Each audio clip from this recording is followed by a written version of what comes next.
Olá pessoal, nesta aula nós vamos abordar o capítulo intitulado Argumentação e Inferência. É feita uma referência aqui ao romance policial Assassinato no Expresso Oriente, de Agatha Christie, publicado em 1934. Nesse romance nós temos relatado um crime de morte cometido no Expresso Oriente, um luxuoso trem que ia de Istambul a Londres. Nos romances policiais de enigma, a parte final é geralmente dedicada às explicações das inferências que foram feitas pelos detetives, para solucionar os mistérios do romance.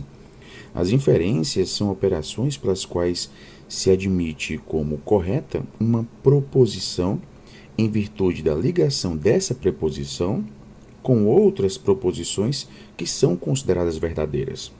O raciocínio inferencial ele pode ou não estar expresso integralmente no texto. Então, o próprio processo de leitura que a gente faz de um texto, implica a realização de inferências. O texto diz mais ou menos aquilo que está enunciado. O texto apresenta pressuposições, subentendidos, consequências que não são ditas. As inferências podem ser de ordem lógica, ordem semântica e de ordem pragmática. As lógicas são aquelas determinadas por relações entre proposições. São decorrências necessárias de implicações entre proposições. Por exemplo, todas as cidades grandes são perigosas. São Paulo é uma cidade grande. Logo, São Paulo é perigosa. Temos aqui, pessoal, uma inferência lógica, A inferência semântica é aquela que decorre do significado de palavras ou expressões, como no caso dos pressupostos. A frase Antônio parou de usar drogas pressupõe que Antônio era usuário de drogas. Já a inferência pragmática é aquela derivada de regras do uso da linguagem. Quando se diz a bandeira paulista tem 13 listras, isso significa que ela tem apenas 13 listras, e não mais de 13, e portanto 13, já que é uma bandeira que tem, por exemplo, 14 listras, tem também 13. Essa conclusão decorre de que um princípio conversacional é que o falante deve dar a informação mais forte de que dispõe. Então, se ele diz que a bandeira tem 13 listras, é porque ela tem no máximo 13 listras. Obviamente, ela tem 12 listras, uma vez que 12 é menos de 13. Então, quando a gente diz que a bandeira paulista tem 12 listras, não está falso. No entanto, como a gente tem esse princípio da informação mais forte, a gente acaba aqui inferindo, quando a pessoa fala que ela tem 12 listras, a gente acaba inferindo que ela tem apenas 12 listras. Então, a inferência pragmática ela deriva de regras do uso da linguagem. E uma das regras é essa, justamente, que faz referência à informação mais forte de que o falante dispõe. Pois bem, no que diz respeito aqui às inferências lógicas, nós temos alguns processos. O primeiro processo é denominado eliminação. Esse processo se enuncia da seguinte forma: dados A ou B e não A, podemos concluir B. Ele cita o exemplo retirado do capítulo 6 do livro O Sinal dos Quatro, de Arthur Conan Doyle. O criminoso poderia ter vindo pela porta, pela janela, pela chaminé ou pelo buraco do teto, ou poderia ter ficado escondido no quarto. Como não veio pela porta, pela janela ou pela chaminé, nem poderia ter ficado escondido no quarto, então se pode tirar a conclusão de que ele veio pelo buraco do teto. Temos aqui, obviamente, uma inferência lógica.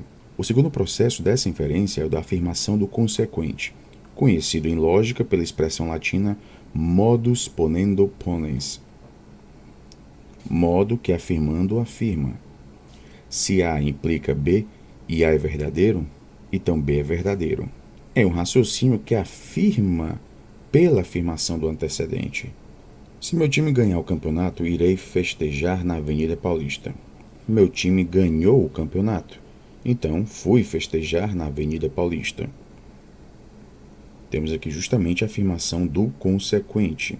O terceiro processo é a negação do antecedente, denominado usualmente em lógica como modus tollendo tollens, modo que negando nega. é aquele que nega a conclusão pela negação do consequente. Se A implica B e B não é verdadeiro, então A não é verdadeiro. Se eu ganhar na loteria, comprarei uma casa nova. Não comprei uma casa nova, portanto não ganhei na loteria. O quarto processo é conhecido como regra da disjunção exclusiva. Dados A ou B, não sendo B verdadeiro, então A é verdadeiro e vice-versa. Por exemplo, ou ele é palmeirense ou é corintiano. Ele não é corintiano, então ele é palmeirense. Então nós temos aqui a disjunção exclusiva. Ou é um ou é outro, né? Se não é o outro, então vai ser o primeiro, né? Então, ou ele é palmeirense ou ele é corintiano. Se ele não é corintiano, ele é palmeirense. O quinto processo é denominado de regra de encadeamento. Se A, então B. Se B, então C. Logo, se A, então C. Se eu comprar uma casa, deixarei de pagar o aluguel. Se deixar de pagar aluguel, sobrará dinheiro de meu salário. Se comprar uma casa, sobrará dinheiro de meu salário. O sexto processo é chamado de contraposição. Se A, então B. Se não A, então não B. Nesse caso, A implica B. Se e somente se não A implica não B. Se um polígono tem 3 lados, então é um triângulo. Se um polígono não tem 3 lados, então não é um triângulo. Este polígono não tem 3 lados, então não é um triângulo. O sétimo processo é cunhado regra do nem-nem, ou de negação da conjunção dupla. Se não A e não B, então não A ou não B. Não se pode assoviar e chupar cana. Como estou assoviando, então não estou chupando cana. Ou, como estou chupando cana, não estou assoviando. O oitavo processo é chamado de regra de não as duas ou de negação da disjunção dupla. Se não A ou não B, então não A e não B. Pedro não é gaúcho ou não é paraibano. Então, ele não é gaúcho e paraibano simultaneamente. O nono processo é conhecido como regra da bicondicionalidade. A, se e somente se, B. Ou, em outros termos, se A, então B, e se B, então A. Então, se A, então B e vice-versa. 4 é maior que 2. Se e somente se 2 for menor que 4. Se 4 é maior que 2 e 2 é menor que 4, então 4 é maior do que 2 e 2 é menor do que 4. O décimo processo é designado por regra da dupla negação, em que se postula que dupla negação equivale a uma afirmação. Não é verdade que ele não trabalha, portanto, ele trabalha. Então, estou negando aqui a declaração negativa, né? Ele não trabalha. Né? Então, não é verdade que ele não trabalha, então, ele trabalha. Podemos ver que o português é uma língua que admite a dupla negação, sem que isso configure uma afirmação. Vamos agora para a inferência semântica. É citada aqui uma notícia de que os Estados Unidos espionavam muitos chefes de Estado, entre os quais a chanceler alemã Angela Merkel. O jornal O Estado de São Paulo disse: um atabalhoado Obama assegurou que seu país não espiona nem irá espionar a chanceler. Faltou dizer o indizível: desde quando parou de espioná-la? Além das afirmações explícitas de que o presidente Obama deu garantias de que, no presente, os Estados Unidos não espionam a chanceler e de que não irá fazê-lo no futuro, há uma informação implícita, a de que, no passado, os Estados Unidos a espionaram. Essa informação implícita decorre do uso do presente do indicativo, não espiona, e do futuro do indicativo, não irá espionar, na oração subordinada substantiva objetiva direta, que é dependente sintaticamente do verbo assegurar, bem como do uso do verbo parar. Só se usa o verbo parar, por exemplo, para algo que existia anteriormente. Podemos perceber, pessoal, que a significação é dada pelos elementos linguísticos e pela relação entre eles. Quando se diz, por exemplo, não tenho mais camisas limpas, a significação pode ser parafraseada da seguinte maneira: não há tal peça de roupa em condições de uso para mim. No entanto, o sentido poderia ser: a senhora poderia lavar essas peças de roupa? Grice, em artigo publicado em 1975, chama implicaturas as inferências semânticas que se tiram dos enunciados. Ele usa o termo implicatura em lugar de implicação, porque o termo implicatura é mais amplo que o segundo. A implicação é uma inferência provocada por um elemento linguístico, enquanto que a implicatura é mais ampla, pois se refere às inferências geradas por expressões linguísticas, pelo contexto, pela situação de comunicação, pelos conhecimentos prévios do falante. Um texto, pessoal, diz mais do que está na sua superfície, pois esse texto não somente transmite conteúdos explícitos, mas também conteúdos implícitos, marcados no enunciado ou na situação de comunicação, que aprendemos ao fazer inferências. Os conteúdos implícitos podem ser pressupostos e subentendidos. O conteúdo explícito será denominado posto, enquanto o conteúdo implícito, desencadeado pela formulação do enunciado, independentemente da situação de enunciação, será cognominado pressuposto. Quando se diz, os fiscais da prefeitura continuam cobrando propina, o conteúdo posto é o de que atualmente eles cobram propina. E o conteúdo pressuposto, derivado do uso do verbo continuar, é o de que eles já cobravam propina anteriormente. Enquanto o posto é questionável, o pressuposto é verdadeiro ou tomado como tal, pois se ele fosse falso, os conteúdos explícitos não fariam sentido. A frase "hoje não se fuma mais nas salas de aula" só tem sentido se admitirmos como verdade que antigamente se fumava nas salas de aula. O uso da pressuposição é um forte recurso argumentativo, uma vez que ele conduz a aceitar certas ideias do enunciador. Então, introduzir um ponto de vista sob a forma de pressuposto torna o interlocutor cúmplice da perspectiva do enunciador, pois o que é pressuposto não está em discussão, é apresentado como algo certo. Muitas vezes os pressupostos são generalizações infundadas ou preconceitos. Ele é político, mas é honesto. O pressuposto é que todos os políticos são desonestos. Ele é ecologista, mas tem bom senso. O pressuposto é que todos os ecologistas não têm bom senso.